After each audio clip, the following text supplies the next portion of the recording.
Well, welcome to this special edition of Wealth Coherence. I'm Emily Bouchard, your host, and we are focusing on purposeful prenups. And today's guest is a dear friend and longtime colleague and my co-author of the book Estate Planning for the Blended Family, Paul Hood. And he is a former estate planning attorney who is now really an educator and writer and prolific in this area of making sure people really are purposeful in how they go about doing their planning. So thanks for being here, Paul.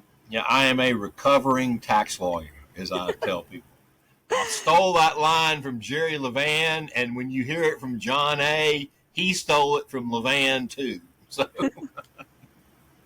You have this circle of amazing people in your background that really understand what it means to do an estate plan that's going to further the lives of the people that it's meant to serve and protect.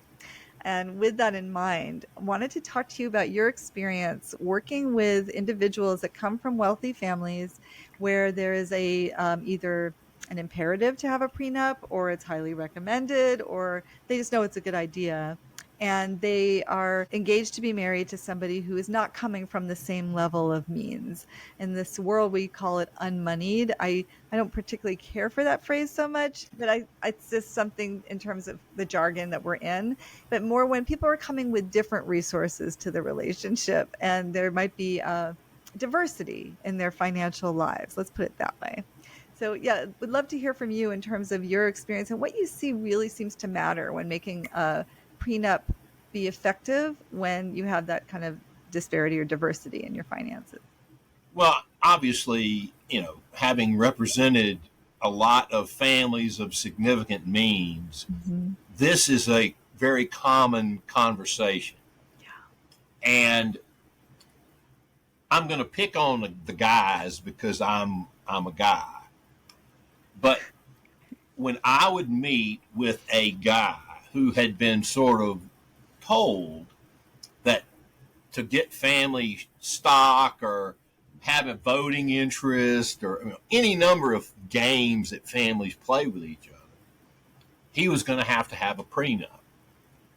So he's in my office. When it first started, he was coming to me. The family, one of my senior partners was their lawyer, but I was the one who knew how to draft the prenup. They get in your office. It's almost always, why do I need this? I don't want this. Mm-hmm. And I kind of came upon what became my attitude, which we share in the way of purposeful prenups, which is essentially, let's consider using the prenup process as a tool to enhance the relationship, this nascent relationship. Let's don't look at it as negative.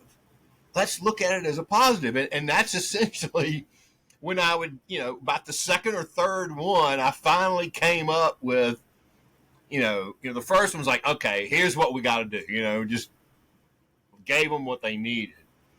But as I went along, I was like, that's not a real good answer. And I know, they're going to do whatever dad or granddad or grandmom says because they got the money and the old golden rule, is alive and well. But that I don't think. Wait, I just need to make sure people know when Paul refers to the golden rule, it might not be what you're thinking of the biblical version, but more the whoever has the gold makes Exactly. the rules. Whoever has the gold makes the rules. Yeah, you're really putting forward the experience that folks in these families can feel in terms of this power differential that happens around Well, that's right. But for me, who has the money. Had I kept doing it like the way that I did the first time, the second time I was a little more reluctant, about just, okay, here, sign here, and not, I was like, that's just not a satisfactory answer. No. So that's when I was like, this could actually be a really good, positive experience for you. Mm-hmm. I said, for y'all. And I kind of turned it back into the couple. It was just my own personal optimism because be honest with you, all the times I've seen that, I saw it. I got another 25 after number three, at least. I mean, a minimum of that.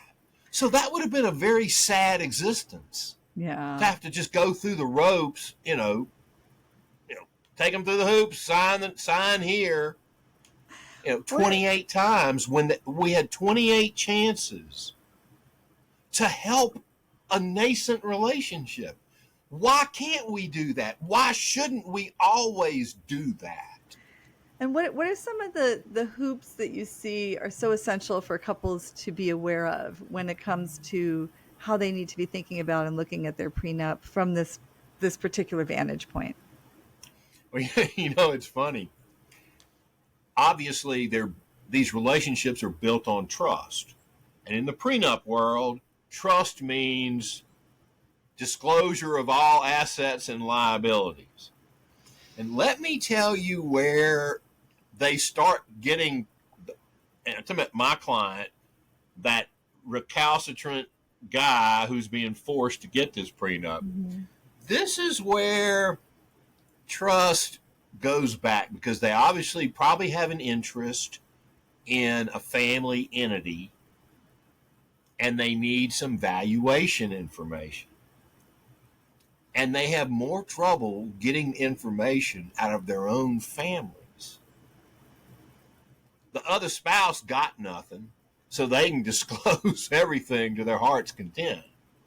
They're trying to disclose because remember, if you don't fully disclose, the court can throw it out. Yep. It's Okay. interesting because if the families are insisting that you have it, they Yeah, and then they don't help you. They hem and haw and Emily, I've seen this.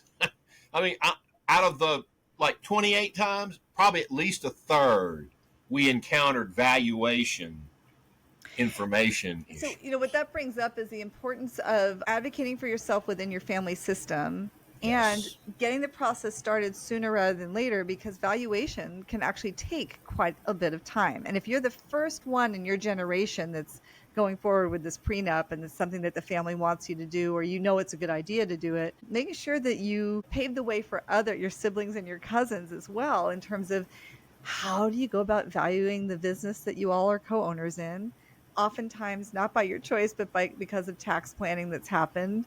And what does this mean to be an owner of something, and what is the value of that? And there's so many different the aspects at play, and what makes it difficult is because it's closely held and it's not going to be sold in the regular market, unless it's a publicly traded company, then it's easier. But that process for your family to go through is extremely important for you and for anybody else who's an owner. But it does take time. There's the hemming and That's hawing right. part, but it takes a lot of time to do that. And once the valuation is done, it's only good for a certain amount of time as well. So it's just, those are some time sensitive things to be aware of when you're doing your prenup.